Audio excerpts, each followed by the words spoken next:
بشر الذين آمنوا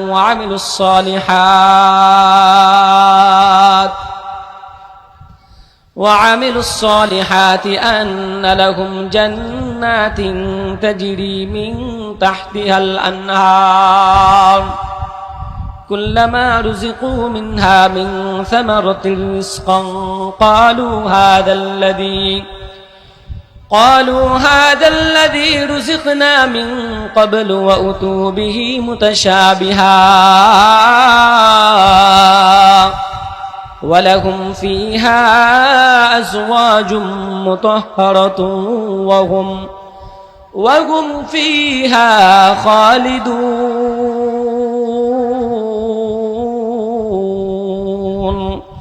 আল্লাহ তাআলা আয়াতের শুরুতে বলেন ওয়াবাশশিরিল্লাযীনা আমানু, তাদের জন্য পুরস্কার, তাদের জন্য সুসংবাদ, তাদের জন্য পুরস্কার সুসংবাদ কাদের জন্য? আল্লাযীনা আমানু ওয়া আমিলুস সালিহাত, যারা দুটা গুণে গুণান্বিত হবে। এক নম্বর হলো ঈমান আনবে একজনের উপর, তিনি কে? একটু আওয়াজ দিয়ে কথা বলেন, তিনি কে? এক নম্বর হলো ঈমান আনতে হবে। শুধু স্কুলেই ভর্তি হলে পুরস্কার পাবে না, শুধু মাদ্রাসায় ভর্তি হলেই পুরস্কার পাবে না। এক নম্বর শর্ত হলো মাদ্রাসায় ভর্তি হওয়া লাগবে। দুই নম্বর হলো ভালো ফলাফল করা লাগবে। আল্লাহ আয়াতের শুরুতে বলেন বান্দা, এক নম্বর হলো ঈমানওয়ালা হতে হবে, ঈমানটা থাকা লাগবে, রবের উপর ঈমান আনতে হবে। দুই নম্বর হলো আমিলুস সালিহাত, দুই নম্বর হলো নেক আমলের ফলাফল করতে হবে, ভালো ফলাফল পাইতে হবে, নেক আমল করতে হবে। তাহলে এই দুই গুণে যারা গুণান্বিত হবে, আল্লাহ বলেন আন্না লাহুম জান্নাতিন তাজরি মিন তাহতিহাল আনহার, তাদের জন্য এমন একটা জান্নাত আমি আল্লাহ রিজার্ভ করে রেখেছি রে, যার নিচ দিয়া নহর প্রবাহিত। এবং এই জান্নাতের মধ্যে আল্লাহ কি দিবেন না দিবেন সামনে আরো বিস্তারিত আল্লাহ বলতেছেন। আল্লাহু আকবার। এর বনে আদম,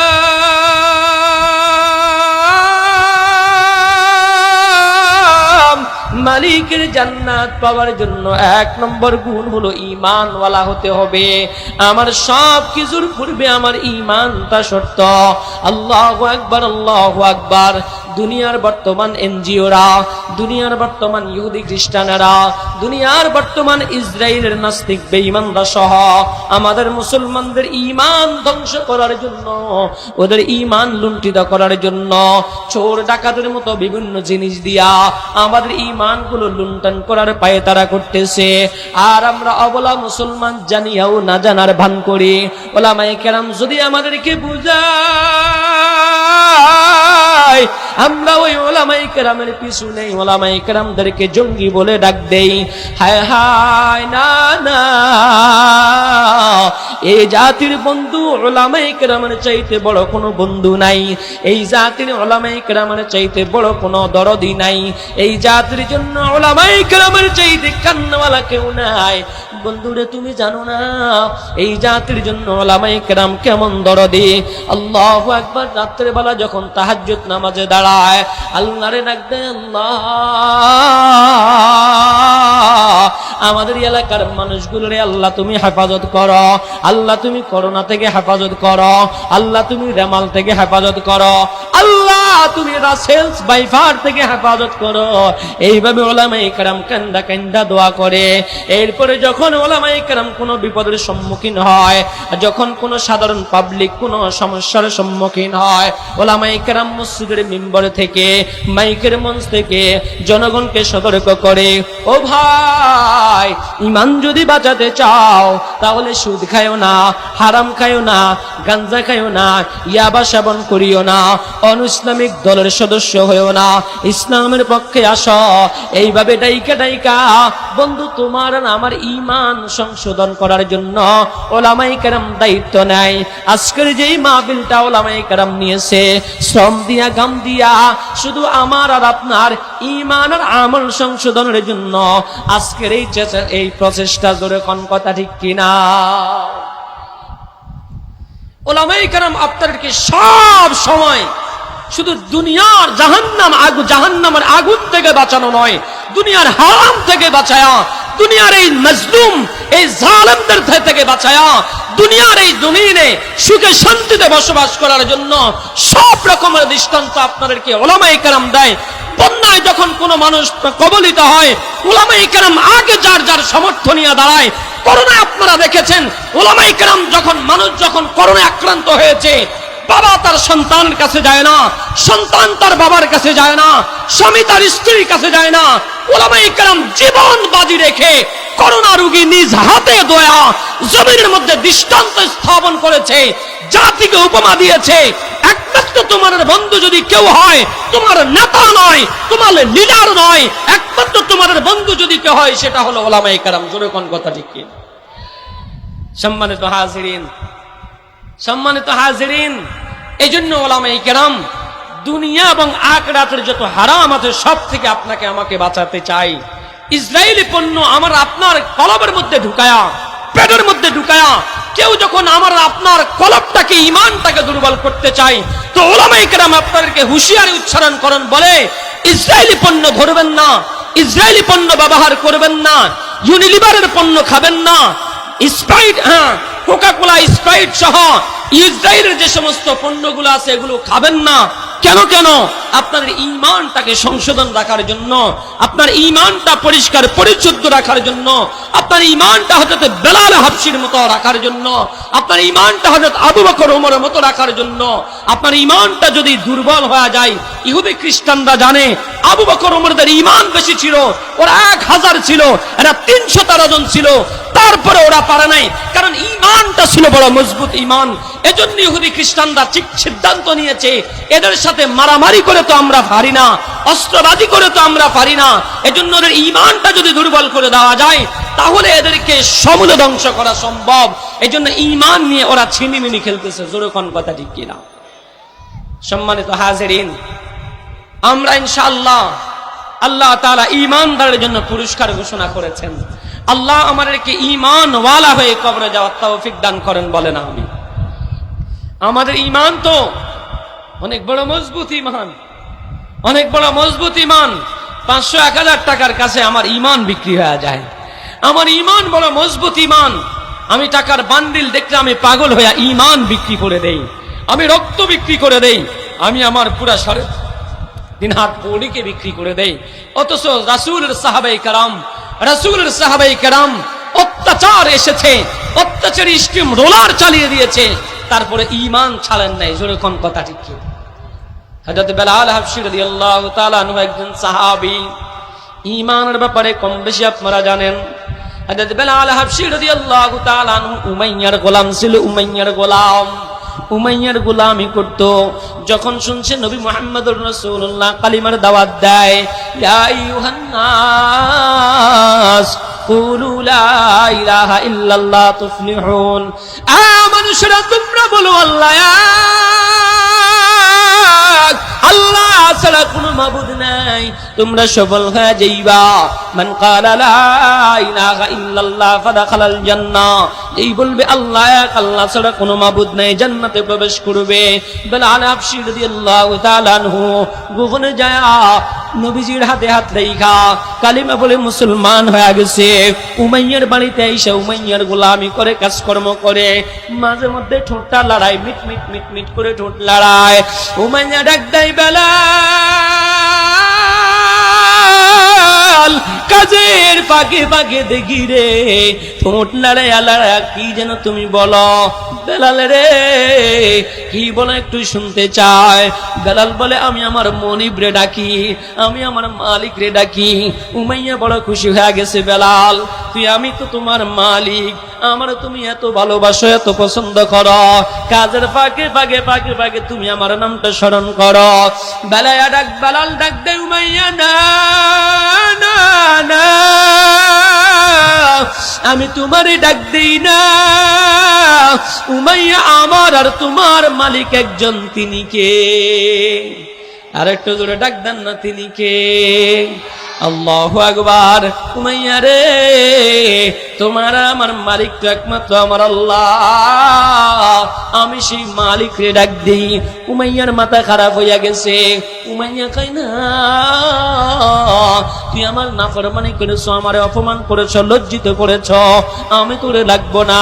নিয়াগের রাস্তার মধ্যে নিয়া জ্বলন্ত আগুনের কয়লার উপর শোয়া বেলাল রে পাথর দিয়া মারে, বেলাল রে আঘাত করে, বেলালের কলিজা ছিঁড়ে যায়, আগুনের তাপে বেলালের কলিজা সিদ্ধ হয়ে যায়। হযরত বেলাল রাদিয়াল্লাহু তাআলা আনহু তারপর ঈমান ছাড়ে না। উমাইয়া বলে, বেলাল কালিমা ছেড়ে দে, নবীজিকে বলে যা ছেড়ে দিব। বেলাল বলে, না, জীবন যাইতে পারে, জীবন দিতে পারি, যে ঈমান একবার গ্রহণ করেছি ঈমান ছাড়তে পারি না।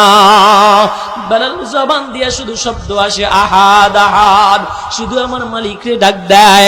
আবু বকর সিদ্দিক বেলালের পাশ দিয়া যায়। আবু বকর ডাক দেয়, বেলাল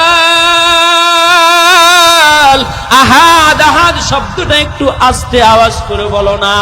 উমাইয়া হয়তো শাস্তিটা কমায়া দিবে, একটু আস্তে আস্তে বলো। এই কথা বলে আবু বকর রাদিয়াল্লাহু তাআলা আনহু চলে গেছে। হযরত বেলাল হাবশী রাদিয়াল্লাহু তাআলা আনহু আওয়াজ কমায় না, আহাদ আহাদ বলে বলে বলে বলে আমার রবকে ভালোবাসার ডাক দেয়। আবার আবু বকর যখন এখান দিয়ে ফেরে, দেখো উমাইয়া আওয়াজ দিয়া বলে আহাদ, বেলাল আওয়াজ দিয়া বলে আহাদ। আবু বকর কয়, বেলাল রে, বললাম না আওয়াজটা একটু কমায় দেওয়ার জন্য। বেলাল ডাক দিয়া বলে, আবু বকর, আমার মালিকের আহাদ ডাকের মধ্যে এত মজা, এত মজা, আমার মালিকের ডাকের মধ্যে এত মজা, আমি আমার মালিকরে যত দূরে ডাক দেয় আমার কাছে তত বেশি মজা লাগে। এজন্য আমি আস্তে ডাকতে পারি না, এজন্য আমি আমার মালিকের নামটা জোরে জোরে ডাকি, আহাদ আহাদ। আল্লাহু আকবারের বন্ধু, হযরত বেলাল রাদিয়াল্লাহু তাআলার ঈমানটা ছিল এমন মজবুত, কাফের উমাইয়া মারতে মারতে মনে হয় যেন মরে যাবে, কলিজাটা শুকিয়ে গেছে, পিছের চামড়া গলে গলে গলে গলে, চর্বি গলে গলে আগুন নিভে যায়, আবার আগুন ধরা দেয়। এরপরেও বেলালকে ছাড়ে না, বেলাল আমার মালিককে ছাড়ে না, বেলাল আহাদ শব্দ বলতে ভুলে না। আমার মালিককে যখন ডাক দেয় আমার মালিকের কাছে বড় ভালো লাগে। হযরত বেলাল রাদিয়াল্লাহু তাআলা আনহু আহাদ আহাদ ডাক দিয়া নিজের মধ্যে একটু আত্মতৃপ্তি পায়। এই বেলালের আহাদ, এই বেলালের কষ্ট, উমাইয়া যে কষ্ট দিয়েছে, এই কষ্ট আমার আল্লাহর বড় পছন্দ হয়েছে।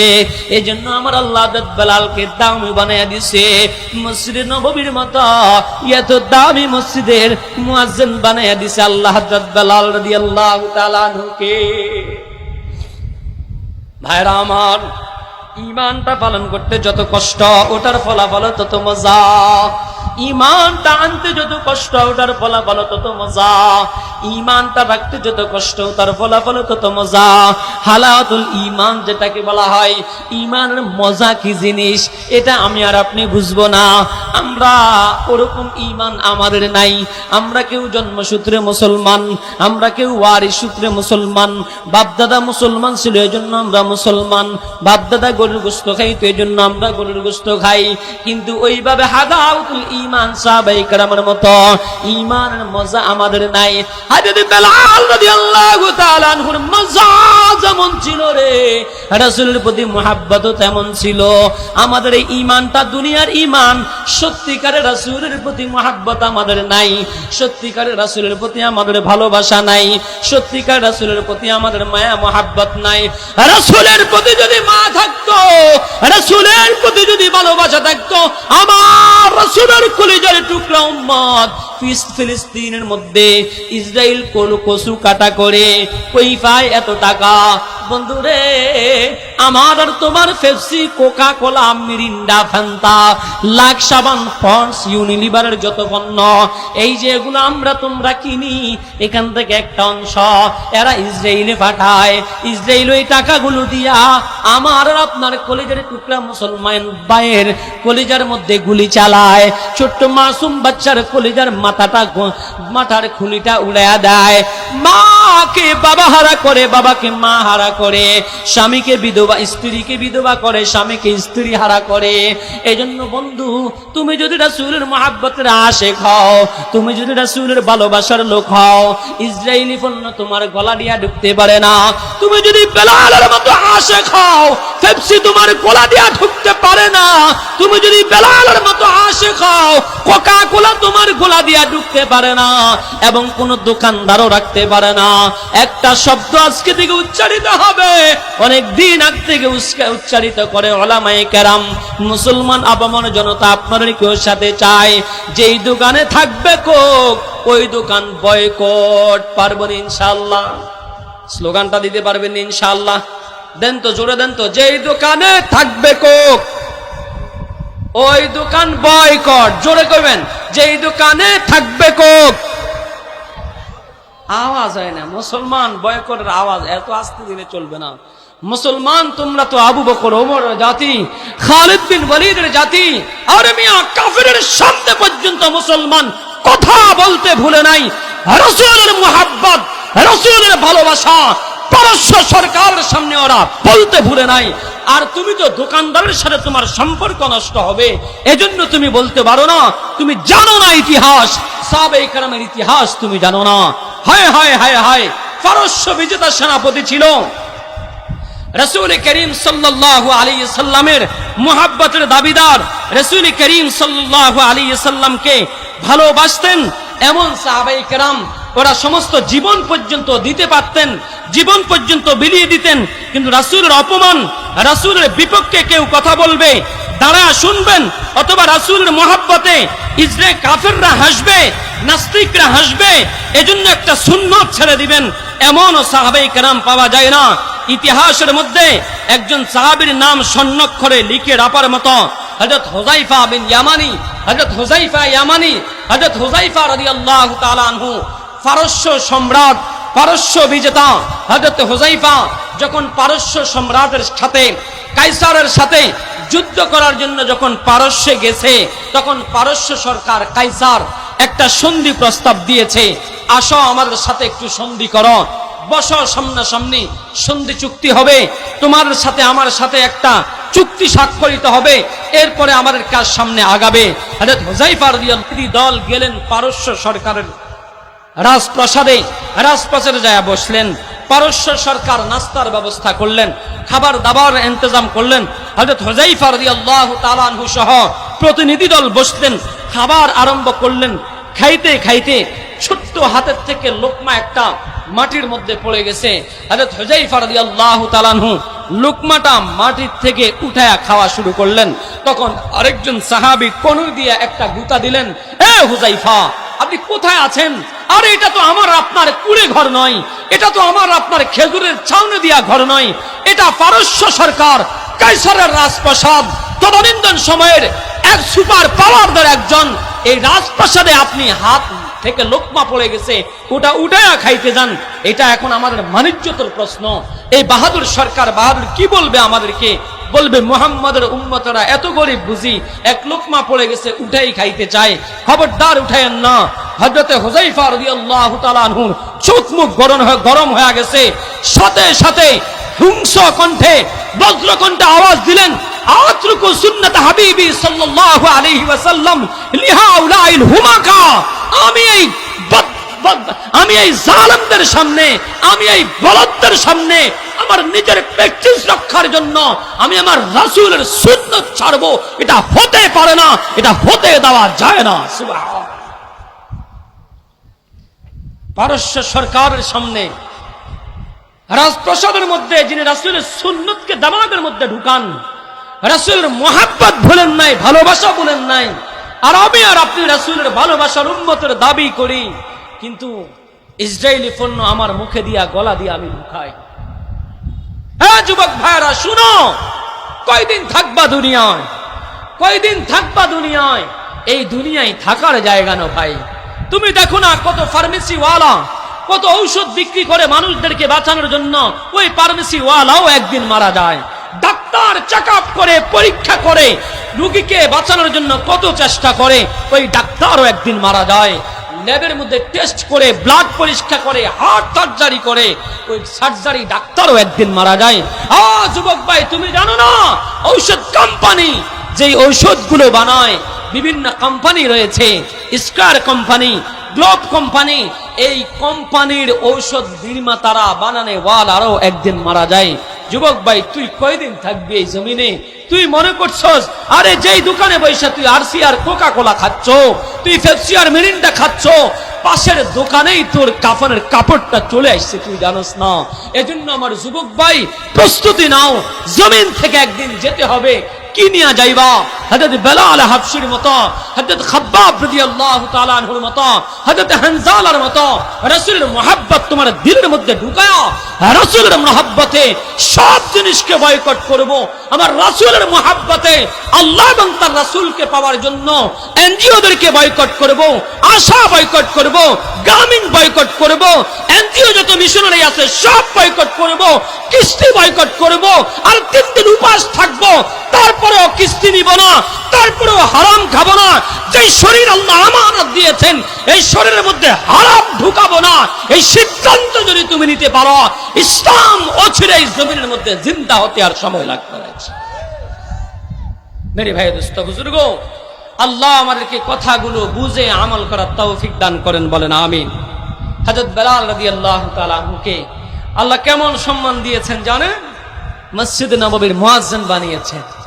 ইসলাম যখন উন্নত হয়েছে, ইসলাম যখন দামি হয়েছে, জনগণ যখন বাড়তে ছিল, সাহাবায়ে কেরাম প্রস্তাব দিলেন, ইয়া রাসূলুল্লাহ, আরে এখন তো অনেক সুন্দর সুন্দর কণ্ঠওয়ালা সাহাবী আছে, যখন ছিল না তখন হযরত বেলাল আজান দিত, বেলাল একটু তুতলা ছিল, কথাটা একটু মুখে দিয়া বাজতো, ওই যে উমাইয়া আগুনের কয়লা ঢুকায়া দিছে গালের মধ্যে, এই জন্য আওয়াজটা একটু বাজতো মুখের মধ্যে।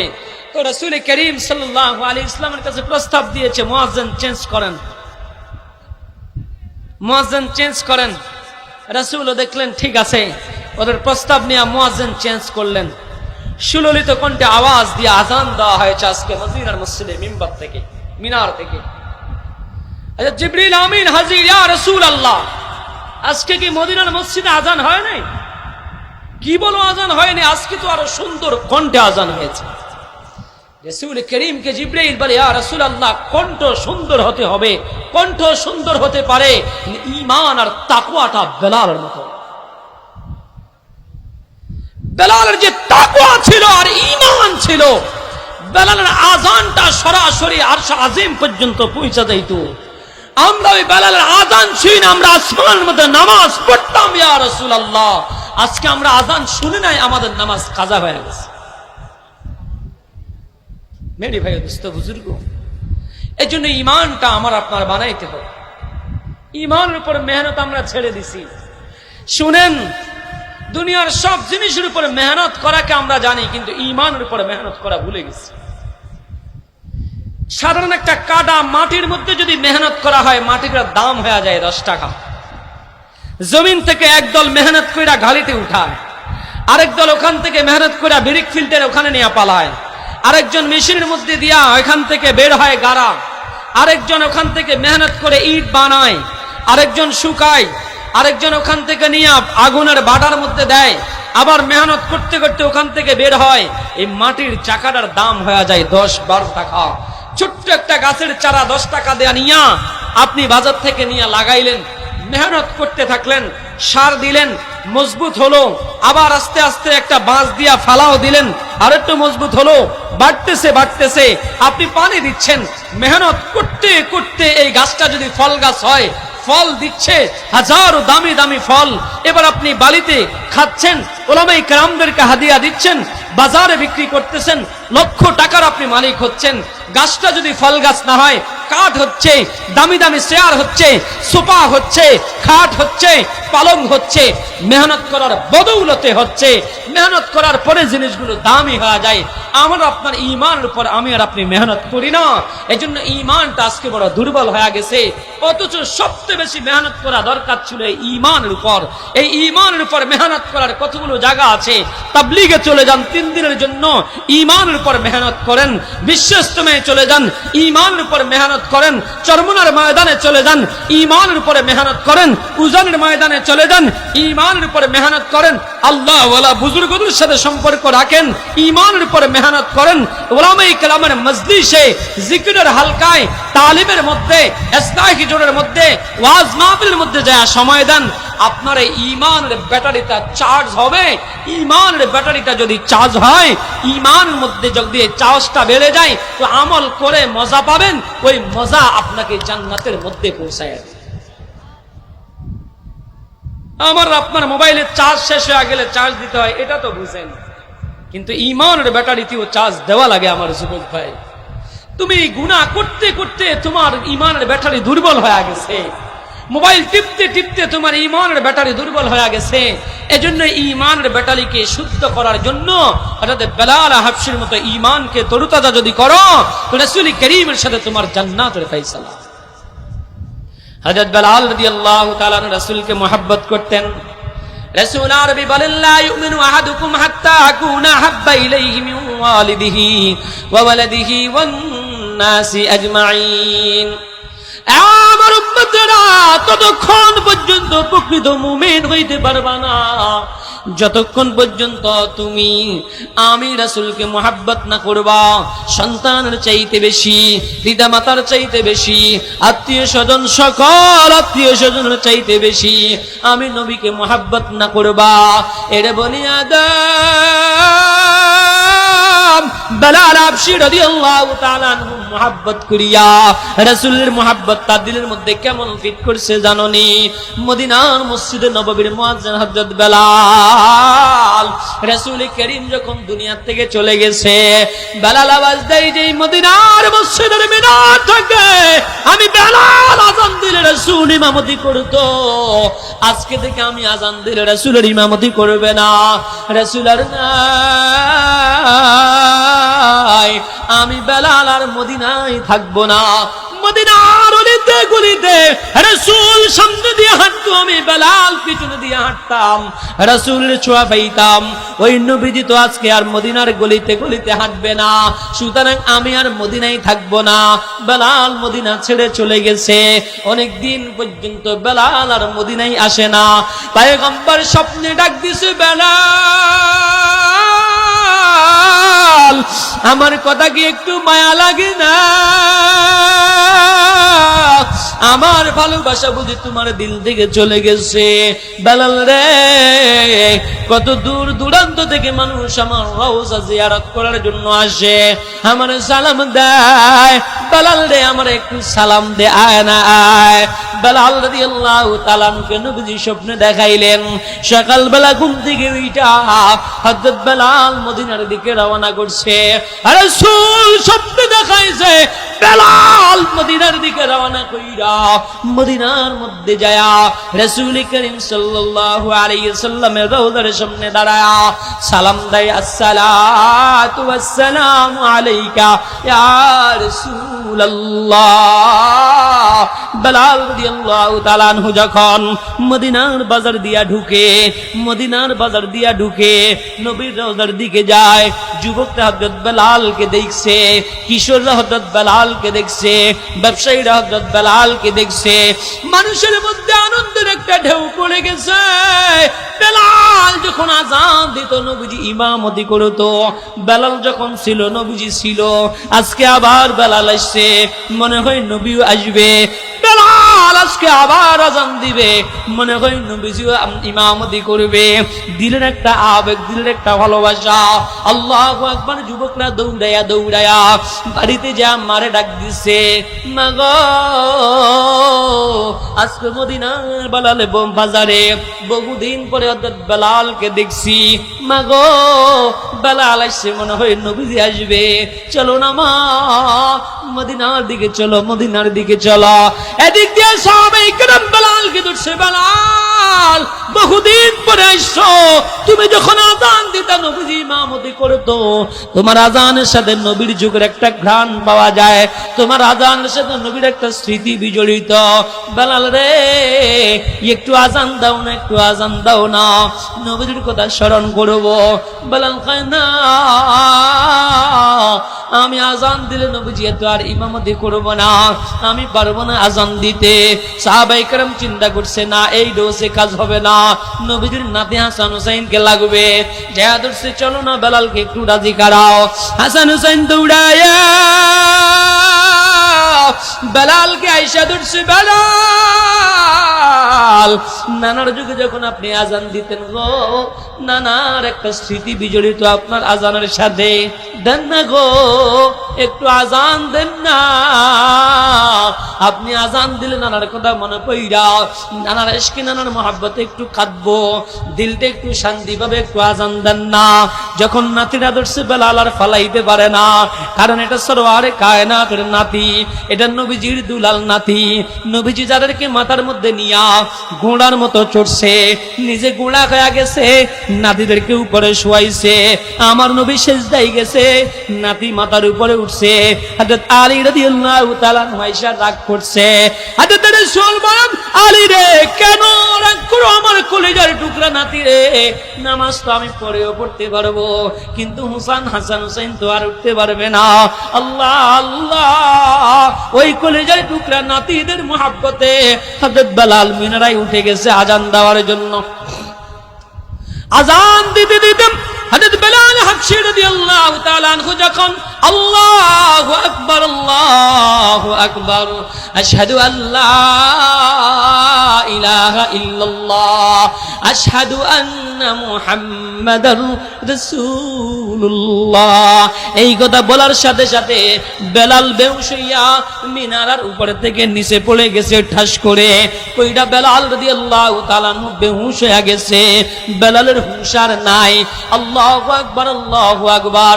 যখন বেলাল রাদিয়াল্লাহু তাআলা আনহু আযান দিচ্ছিল, মদিনার চতুর্পাশ থেকে, বাড়ি ঘর থেকে মহিলারা, যুবকেরা, বিধবারা দৌড়াইয়া দৌড়াইয়া আসতেছিল। নবীর যুগের আযান শোনা যায় রে, না জানি আবার নবীও আসে, দৌড়াইয়া দৌড়াইয়া সবাই আযান শুনতে আসে। হঠাৎ করে দেখে আযান আর নাই। বেলাল রে কেন বন্ধ করলে, আযান দাও না। বেলাল আযান দেয় না। সাহাবায়ে কেরাম কান্দে, চোখে দিয়া টপ টপ করে পানি ফেলে। এরে আমার যুবক ভাই, হে খায়রাত বাজারের ব্যবসায়ীরা শুনো, আমার নবীর মহব্বত তোমার দিলের মধ্যে কি পরিমাণ থাকা লাগবে, দিলের কান দিয়া শুনো। হযরত বেলাল রাদিয়াল্লাহু তাআলা পড়ে গেছে, আযান দেয় না, আর কথাও কয় না। অনেক দীর্ঘ চেষ্টা করার পরে বেলাল রাদিয়াল্লাহু তাআলা আনহুর হুঁশ ফিরে আইছে, জ্ঞান ফিরে আইছে। ডাক দিয়া কয়, বেলাল রে কেন আযান বন্ধ করলা, কেন পড়ে গেলা, কেন পড়া? বেলাল রাদিয়াল্লাহু তাআলা আনহু বলে, সাহাবায়ে কেরাম বন্ধুরা, আমি আযান দিলাম, আযান দিতে যখন আমি নবীজির যুগে দাঁড়াইতাম রে, আমি যখন আযান দিতাম আমার নবী মদিনার মসজিদের মিম্বরে বসা থাকতো, আর আমি যখন আযান দিতাম আশহাদু আন্না মুহাম্মাদার রাসূলুল্লাহ, আমি সাক্ষ্য দিতেছি আল্লাহু আকবার, আশহাদু আন্না মুহাম্মাদার রাসূলুল্লাহ, নিশ্চয় আপনি নবী আল্লাহ তাআলার রাসূল, মুহাম্মদ সাল্লাল্লাহু আলাইহি সাল্লাম আল্লাহ তাআলার রাসূল। আমি যখন নবীর নামটা নিয়া নবীজির রাসূলের শাহাদাতের সাক্ষী দিতাম, আমি চোখটাকে কানায়া কানায়া মদিনার মসজিদের মিম্বরের দিকে তাকাইতাম, তাকায়া দেখতাম আমার নবীও আমার দিকে তাকায়া মিসকি মিসকি হাসে, আমার নবী আমার দিকে তাকায়া তাকায়া মিসকি মিসকি হাসে। আজকে যখন আমি আযান দিলাম, আযান দিতে উঠছি, আমার নবী না, এটা আমি ভুলে গেছি। আশহাদু আন্না মুহাম্মাদার রাসূলুল্লাহ যখন বললাম, বুকে বড় আশা নিয়া আজকে আমি মদিনার মিম্বরের দিকে তাকাইলাম, দেখে আমার নবী মিসকি মিসকি হাসে কিনা, তাকা দেখে আমার নবী নাই। নবীজির এই বিয়োগ ব্যথা আমি আর সহ্য করতে পারি নাই, এজন্য আমি বেহুশ হয়ে গেছি, আমি পড়ে গেছি। আল্লাহু আকবার, আল্লাহু আকবার। এরে আমার যুবক ভাই, আর কয়দিন থাকবা দুনিয়ায়? বেলালের মতো ঈমানটা একটু করো না। আল্লাহু আকবার। ঈমানটা যদি বেলালের মতো করতে পারো, আর যদি আমলটা করতে পারো, আমল ওয়া আমিলুস সলিহাত, এবং নেক আমল করতে পারো, নেক আমল, ঈমান আর নেক আমল। সময় আমার সংকীর্ণ, আমলের বিষয়ে বিস্তারিত আর আলোচনা করতে পারলাম না। নামাজ এটা নেক আমল, রোজা এটা নেক আমল, আল্লাহু আকবার, দান সদকা এটা নেক আমল, ওয়াজ মাহফিল এটা নেক আমল, তাহাজ্জুদ এটা নেক আমল, আওয়াবিন এটা নেক আমল, চাষ এটা নেক আমল, হজ করা নেক আমল, যাকাত দেওয়া নেক আমল, কুরবানি করা নেক আমল, সাদকায়ে ফিতর দেওয়া নেক আমল। আল্লাহু আকবার, আল্লাহু আকবার। বন্ধুরে, যত রকমের নেক আমল করো, সব রকমের নেক আমলের সাথে যদি তোমার সম্পর্ক রাখো, আমার আল্লাহ কয় আন্না লাহুম জান্নাতিন তাজরি মিন তাহতিহাল আনহার, তাদের জন্য আমি এমন একটা জান্নাতের ফয়সালা করব যার তলদেশ দিয়া নহর প্রবাহিত। সুবহানাল্লাহ। মেরে ভাই, দোস্ত, বুজুর্গ, ওই জান্নাতে আমরা যেতে চাই কি চাই না? কারা কারা চাই?